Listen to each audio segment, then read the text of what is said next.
So we'd been trying to conceive for a year or just over a year, and obviously really desperate for a baby. And so we selected our fertility doctor, and that's who she used. So that's how we ended up at Monash IVF.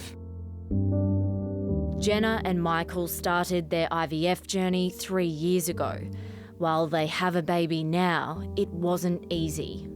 You do start the IVF process. Emotionally, it's extremely difficult.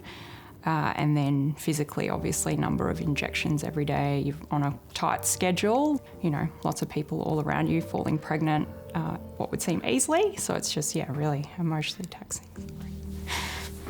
Sorry. Jenna's egg retrieval procedure was a success, but just a few hours later, she learned 2 of her eggs had been accidentally destroyed after Monash failed to store them in a protective oil solution. That was horrific. I couldn't make sense of how it had happened, and that's why I was asking them, what exactly has happened? What do you mean? There's been an error, some sort of human error. The couple complained to Monash IVF, but decided to continue treatment. Then, a week later, another incident. Fortunately, we were able to create a couple of embryos. We went in for an embryo transfer. During the transfer, staff couldn't determine whether the embryo had been successfully implanted, leaving Jenna waiting mid-procedure. All this time, your legs up in stirrups, waiting. Again, just really gives you no confidence in their procedures or their staff.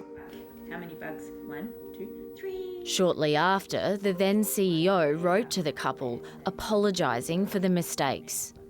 The follow-up communication from the CEO saying, yep, we'll provide you a complimentary procedure next time, that's not the point.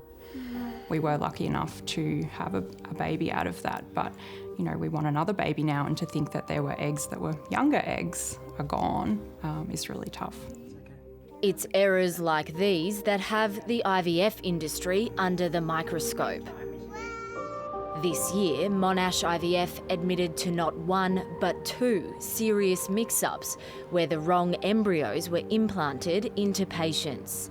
In one case, leading to a woman giving birth to a stranger's baby. Not surprised, unfortunately. It's obviously an extreme and just horrific for those families, a very extreme example, but honestly not surprised.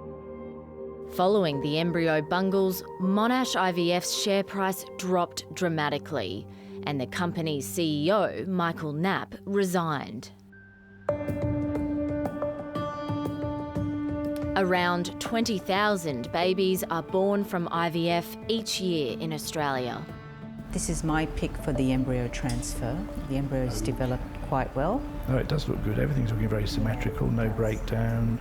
Professor Bill Ledger has been a fertility specialist for 30 years. I think it's really important to emphasise that the sad occurrences that have hit the press over the last few weeks are very rare.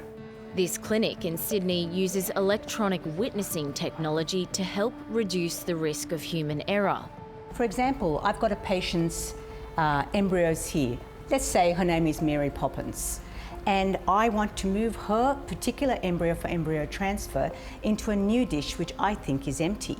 When I bring this dish here, and I've had a mismatch, you can see that we get both an audible sound as well as a signal showing that we have actually got 2 different patients' embryos there, and it can stop us in our tracks. As an added layer of protection, patient samples are barcoded electronically, and 2 embryologists witness the process to check the right genetic material is used. It gives the patients transparency. We can look back at a patient's treatment cycle and see at any one moment where their dish was taken out, how long it was out of the incubator, who inseminated that dish, etc. So you can actually use it for troubleshooting retrospectively as well. All IVF clinics must have verification processes in place, but it's up to individual clinics to decide what method they use. But that's not the industry's only inconsistency. So regulation of IVF across Australia is a patchwork. Every state and territory is different, and some are more regulated, others less regulated. Health lawyer Michael Gorton's review of Victoria's fertility industry in 2018 helped overhaul regulation in the state. Recently, he was asked to help investigate the Queensland system. I think the history in IVF now suggests, and many in the industry are saying, that the current self-regulatory regime has had its day and is no longer fit for purpose. So whether there is a strengthened, perhaps more independent self-regulating body, that'll be a matter for discussion. Clinics must self-report any serious mistakes to state regulators and an industry-run accreditation body, but there is no national public reporting of errors. The Monash IVF mistakes only became public because the company is listed on the stock exchange, so it's legally required to inform investors. I think if there's public reporting of serious incidents, then everyone is aware. So patients will be aware, the public is aware, and it puts further pressure on clinics to make sure that they follow the rules. Last week, the nation's health ministers met.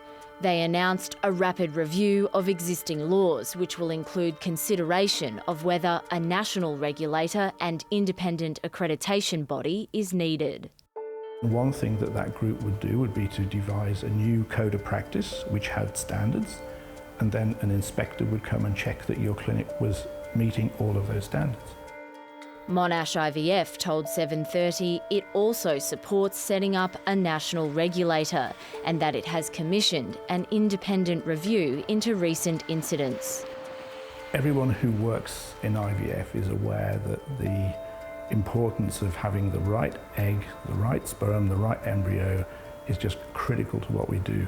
The consequence of getting it wrong is a life of 70, 80, 90 years, which was maybe not as it was planned to be.